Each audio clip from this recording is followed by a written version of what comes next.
बारिश रुकने का नाम नहीं ले रही थी। झोंपर पट्टी के किनारे एक टूटी फूटी झोंपड़ी में रघु, उसकी पत्नी चंपा और 7 साल की बेटी गुड़िया रहती थी। फिर रघु अपनी पत्नी से कहता है, अरे चंपा, इस बार की बारिश तो बड़ी ही बेरहम निकली। देखो ना, फिर से छत टपकने लगी। फिर चंपा बोलती है, हाँ जी, एक तरफ पानी टपक रहा है, दूसरी तरफ खिड़कियाँ टूट रही हैं, हवा सीधे अंदर आ रही है, कुछ कीजिए ना। फिर रघु कहता है, कल सुबह मालिक के घर जाकर उधार मांगने की कोशिश करूँगा।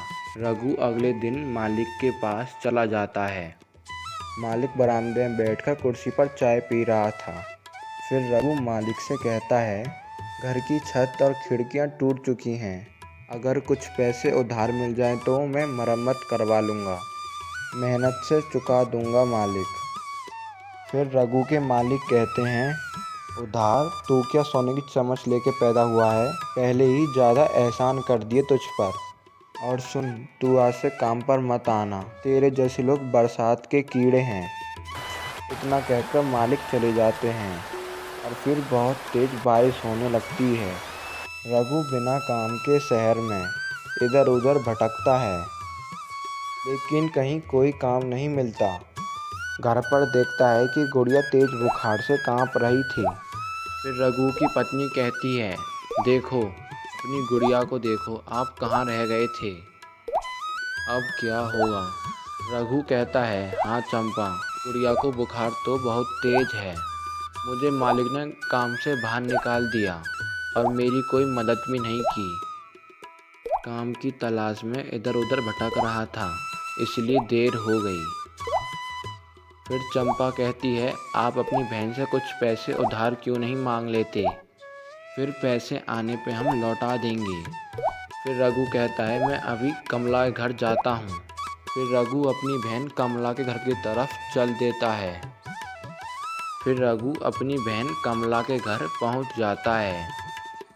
फिर रघु आवाज़ निकालता है, कमला, जरा दरवाज़ा खोलो, तुम्हारा भाई रघु आया है।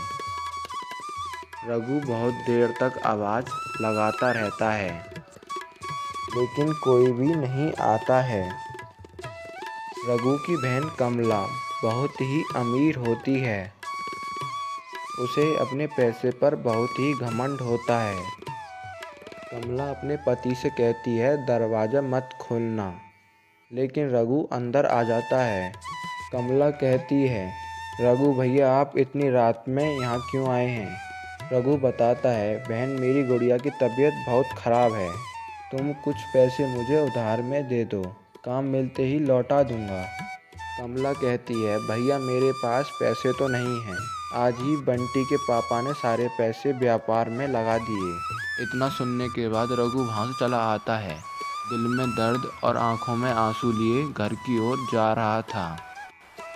तभी रघु को एक रास्ते में मंदिर दिखा। रघु मंदिर की ओर चल दिया। रघु भगवान से कहता है, ये कैसी परीक्षा ले रहे हो भगवान, न खाने को अनाज है, न रहने को घर है, गुड़िया बुखार से बीमार है और ये रिश्तेदार भी मुसीबत में साथ नहीं देते, क्या करूं, कुछ समझ में नहीं आ रहा। मैंने चंपा से कहा था दवा लेकर आऊँगा, अब उसे क्या जवाब दूंगा। पीछे खड़े साधु रघु की बातों को सुन रहे थे। वह रघु के पास आए और बोले, बेटा, अपने आंसू पहुँचो, मैं तुमको 2 सोने के सिक्के दे देता हूँ, तुम अपनी बेटी का इलाज करा लेना।